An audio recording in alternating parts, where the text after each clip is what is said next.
Every once in a while, I like watching a martial arts movie. Ever since I was a little kid, there was something about Kung Fu and Judo and karate that kind of captured my imagination. And I've noticed that there are many, many different types of martial arts. Some of them you fight with the knee, sometimes you fight with the elbow, sometimes with the edge of the hand or the open hand or the closed fist. There's a lot of different martial arts styles in schools and a surprising number of ways you can attack somebody. But what I've noticed is that Judo is a type of martial art that is just somewhat unusual. Where most every other kind of martial art is all about, what you do to strike and inflict damage on somebody. Judo is about when someone strikes at you and they throw an attack at you that's intended for harm, and you take that and you deflect it and you use it against them.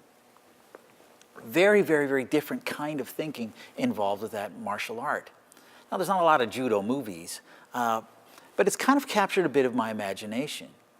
And part of the reason is that I believe that in a spiritual sense, God is really good at Judo.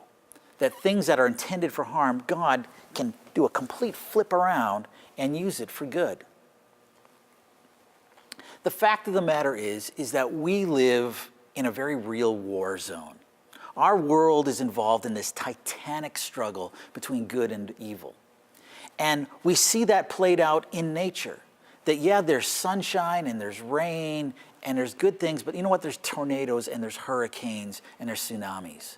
We see it played out between nations, where sometimes nations help each other and they trade with each other and they support each other, but sometimes they go to war and they massacre each other and they conquer each other and they oppress one another.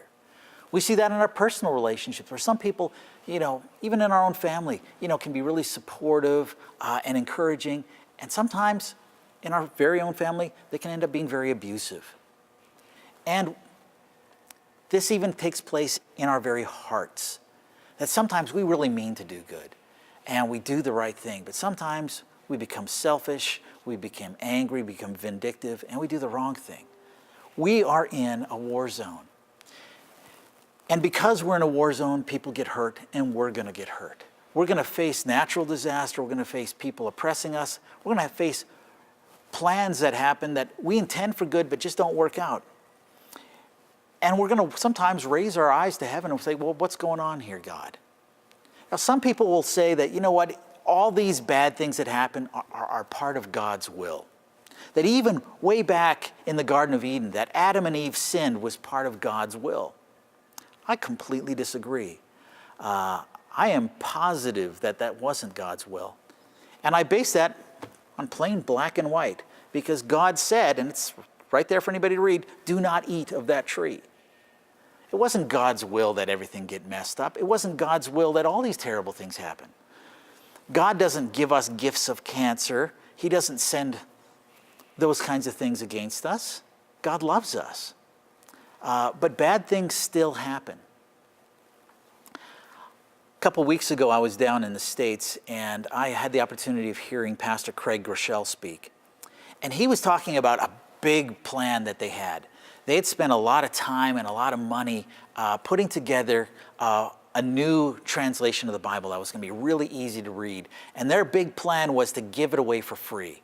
And they poured a whole bunch of money into developing this fancy website that anybody all over the world could come and read the Bible.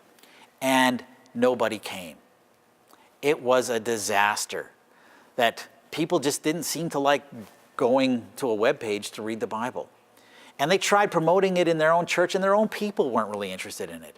And it was a lot of time, it was a lot of effort, and they're frustrated. They tried to do something good and it didn't turn out.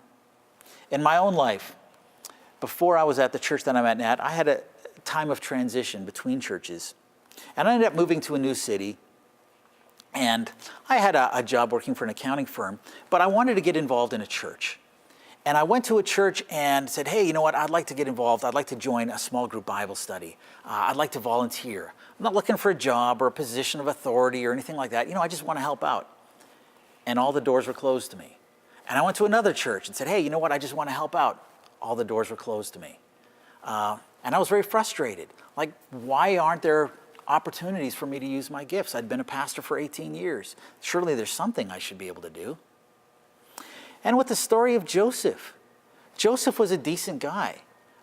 God gave him a dream, and he shared what God had given him, and what he received in return was hatred from his brothers. They attempted to kill him, ended up selling him into slavery. Even in slavery, when Joseph tried to do the right thing to show integrity, things didn't get better, things got worse. But in all of these things that happen to us, whether that's intentional evil or just failure, God has given us a promise. And God's promise is this, that all things work together for the good for those who love him and are called according to his purposes. That's his promise. That God, even though these things might be intended for wrong, God has his spiritual judo, and he can flip things around and bring something out of it. With Pastor Craig, his failed website, it was because that website failed that they started looking at options. Apple had just released the iPhone, and you had a chance to write apps. And they thought, well, maybe we can take our YouVersion Bible and make it an app on the phone. Instead of a moderately successful website, they've had a hugely successful app. Over 150 million people have downloaded that app. 4 million people every single month download that copy of the Bible. They've had a tremendous impact, and that came out of failure. In my own experience, you know what? It was a real pain not to be able to get involved in a small group, not to be able to volunteer. But it was a problem that I didn't see when I used to be a pastor. When I was on this side of the pulpit, I didn't know how hard it could be. Now that I'm working in a church again, I've been able to take that difficulty, flip it around, and make sure that at least in our church, it's crazy easy to get involved in a small group. It's crazy easy to volunteer. That what was intended for harm has now been turned to good. And we see this in the life of Joseph. That, you know what, where he was kicked and beaten and sold into slavery and then ultimately thrown even into prison, God used what was intended for evil, flipped it around, and used it for good, and put Joseph into a mighty, mighty position to do a lot of good for the entire nation of Egypt and for the nations around it, and especially for his own family. That's something we can bank on, that no matter what happens, and you know what? We live in that war zone. Terrible tragedies will come our way. Storms will come into our lives. There will be difficulties. But God has promised us that, you know what? He will redeem these situations. He'll bring some good out of it. Even though we can't see that from where we're standing, we can put our trust in him. Because God can see everything, and things that are even intended to hurt us in our lives or discourage us, when we put that into God's hands and we wait for his actions, God can take something ugly and turn it into something beautiful.